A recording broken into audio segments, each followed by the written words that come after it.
Hello everyone, welcome to my YouTube channel zero to sky. तो इस video में specific हम बात करेंगे वेरकैट डेटा टाइप की।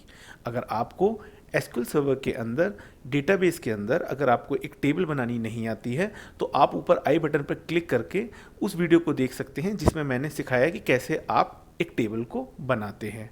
इस वीडियो में हम स्पेसिफिक बात करने जा रहे हैं वेरकैट डेटा टाइप की। तो चलिए शुरू करते हैं। तो वेरकैट डेटा टाइप समझने से पहले हम जानते हैं कि डेटा टाइप क्या होता है। तो जब भी हम कोई टेबल बनाते हैं उस टेबल के कॉलम के साथ एक डेटा टाइप को एसोसिएट किया जाता है या एक डेटा टाइप उसके साथ मेंशन किया जाता है, जो कि ये बताता है कि उस कॉलम के अंदर किस टाइप का डेटा स्टोर होने जा रहा है। फॉर एग्जांपल इस टेबल स्टूडेंट के अंदर, फॉर एग्जांपल नेम कॉलम के अंदर हम वेरकैर 50 ले रखा है हमने, तो ये जो कॉलम है नेम, ये वेरकैर टाइप का डेटा टाइप है।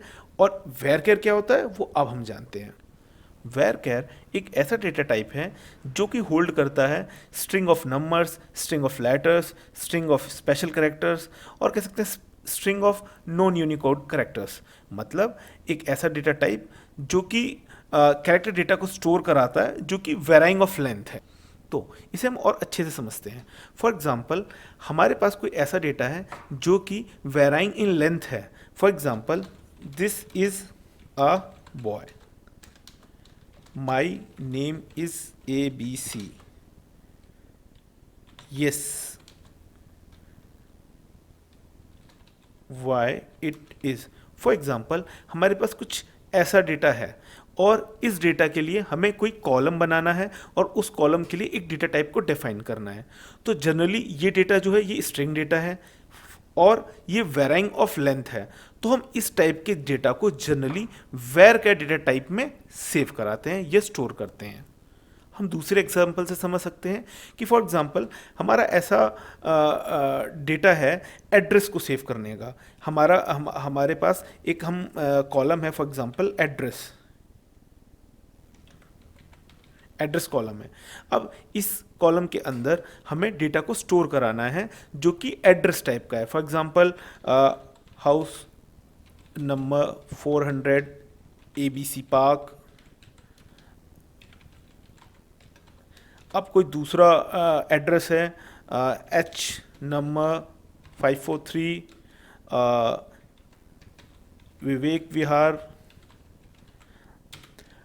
तो इस टाइप के डेटा जो कि आप देख रहे होंगे वेराइंग इन लेंथ हैं, स्ट्रिंग इन नेचर हैं, और इस टाइप के डेटा को हम जनरली वेरकैर के अंदर स्टोर करते हैं। चलिए अब हम जानते हैं कुछ और डिटेल्स वेरकैर के बारे में। वेरकैर को हम डिफाइन कैसे करते हैं। तो वेरकैर एन डेनोट करता है यहां पर नंबर ऑफ बाइट्स और कह सकते हैं नंबर ऑफ कैरेक्टर्स।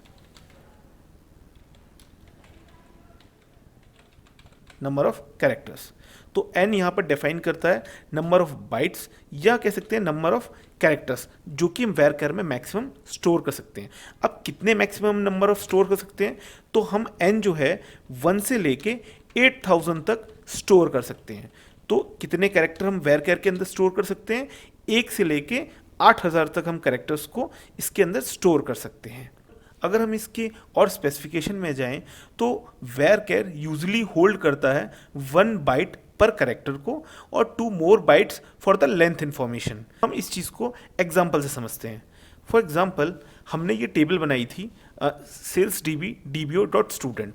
तो पहले हम इस टेबल को सेलेक्ट करते हैं।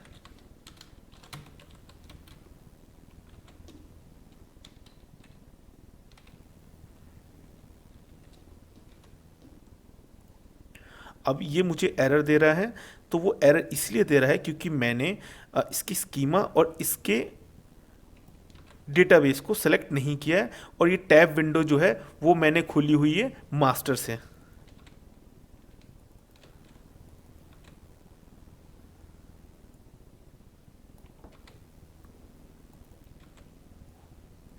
अब मैं इसे एग्जीक्यूट कराऊंगा और अब मुझे ये मेरी टेबल मिल गई है। इसके अंदर अभी कोई भी रिकॉर्ड नहीं है। चलिए इसके अंदर रिकॉर्ड डालते हैं स्पेसिफिक इस नेम के अंदर। हम वेरकैर 50 को एनालाइज करेंगे कि वेरकैर काम कैसे करता है।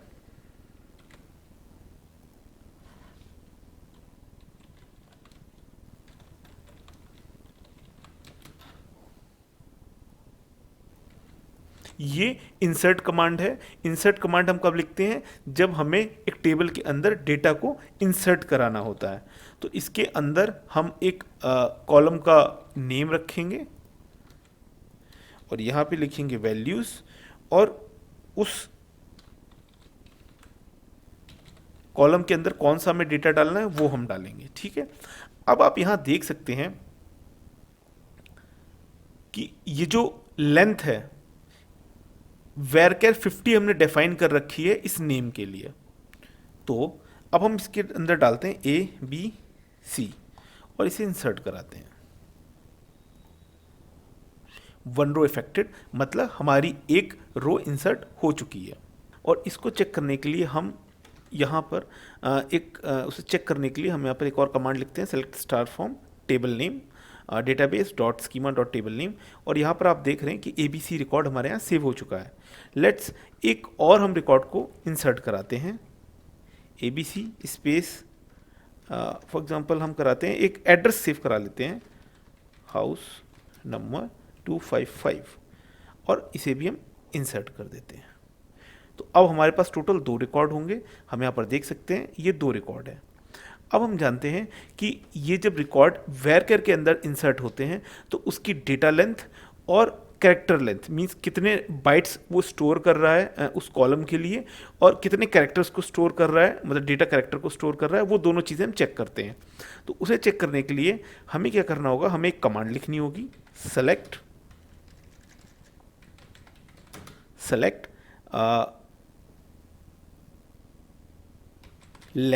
लेन जो फंक्शन है LEN, और इसके अंदर हम डालेंगे इस कॉलम नेम को। लेन फंक्शन क्या रिटर्न करेगा? कैरेक्टर ऑफ लेंथ, मतलब कि इस कॉलम के अंदर हमारा जो डेटा है उसकी लेंथ क्या है, और उसको हम as length, character length, okay. अब और उसके बाद हमारे पास एक और बिल्ट इन फंक्शन होता है SQL के अंदर, डेटा लेंथ।